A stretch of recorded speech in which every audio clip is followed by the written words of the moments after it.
the types of support that we provide to the patients. This is simply just an interface that's built into the external lung, the oxygenator, that provides real-time clinical data with regards to the saturation of blood going in and exiting out of the membrane, the pressures that are so.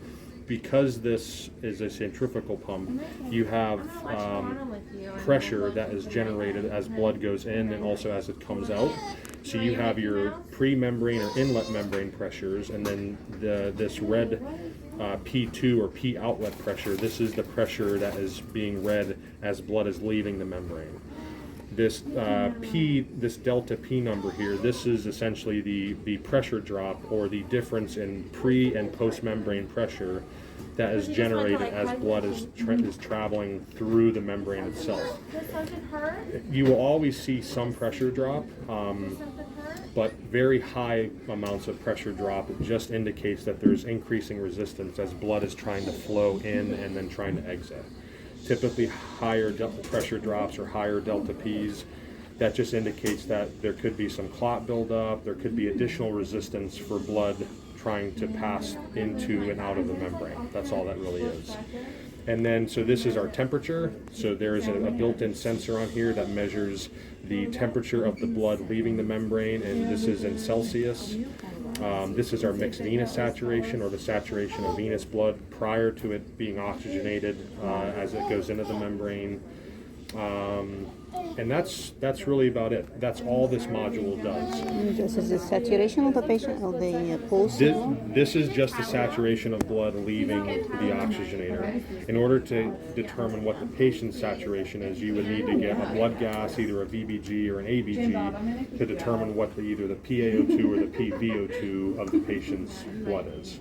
Yeah, so this is only with respects to the oxygenator and how the oxygenator is working, or, providing gas exchange. Yeah, thank you. Yeah. So, that's all?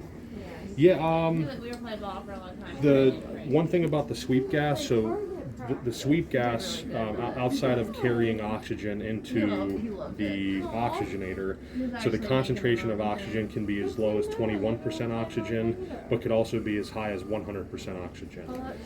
What dictates CO2 clearance is the rate of which gas is moving in and out of the membrane. So because this sweep gas helps to blow off or remove CO2 from the patient's blood, increasing or decreasing the flow of gas moving in will have a net effect on the patient's CO2, the CO2 at the patient end.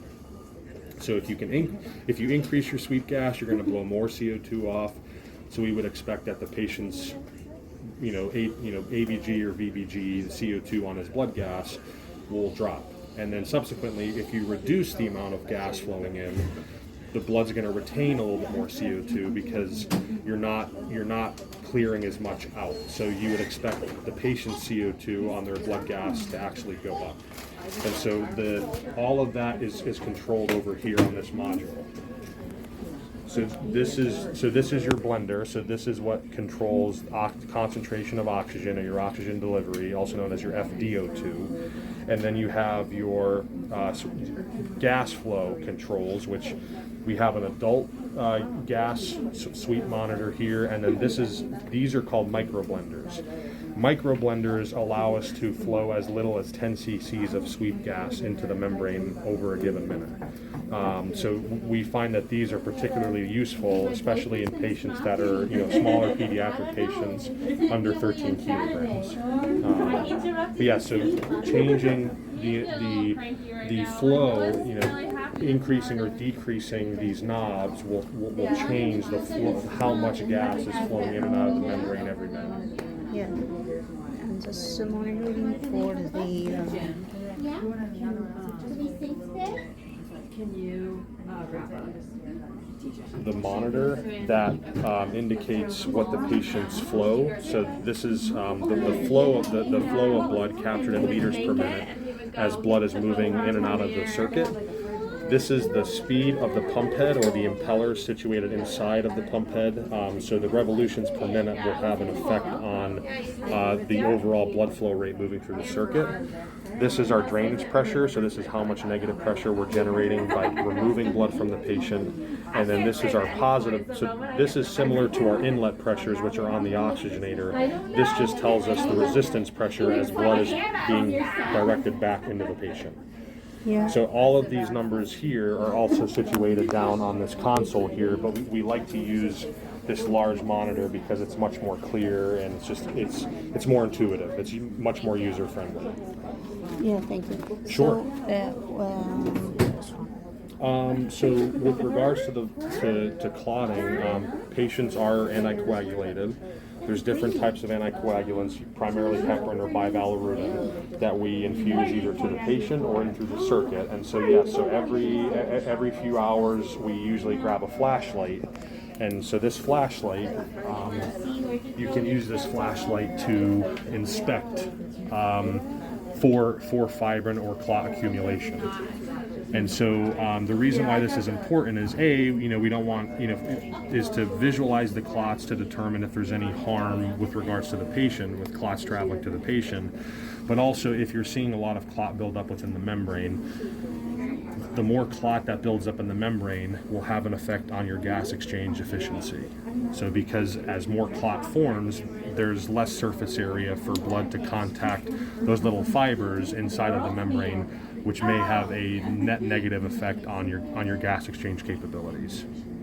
And then so you would basically trace from the cannulas, from the patient into the circuit. You could look at the pump head, and then you follow it all the way into the oxygenator on the inlet. You do the same thing on the outlet, and then eventually all the way back up to the you check patient. for all the circuit for blood clots? Correct.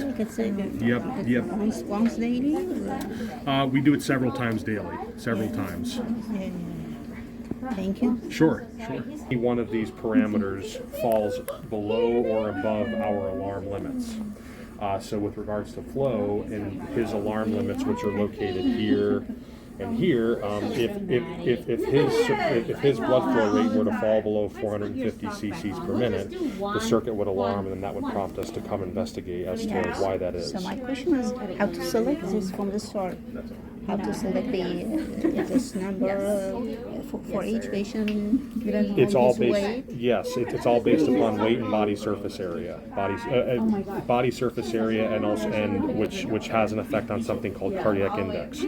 Cardiac index is essentially a measure of extracorporeal cardiac output that the circuit is providing to the patient.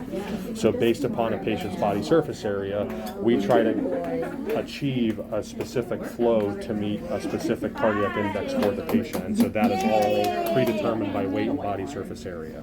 So you target cardiac index for this patient, like say you may need. So this particular patient, usually an index of 2. Yeah, an index of 2 is usually desirable. But some patients may need more, some patients may need less. It just depends on hemodynamics, cardiac output, ventilatory support. That will all have an effect on how much support from a cardiac index standpoint, from a flow perspective, that will differ from patient to patient. Yep. Yeah, thank you. Sure. Appreciate You're it. welcome. Appreciate You're it. welcome. You're Thank welcome. you. You're welcome.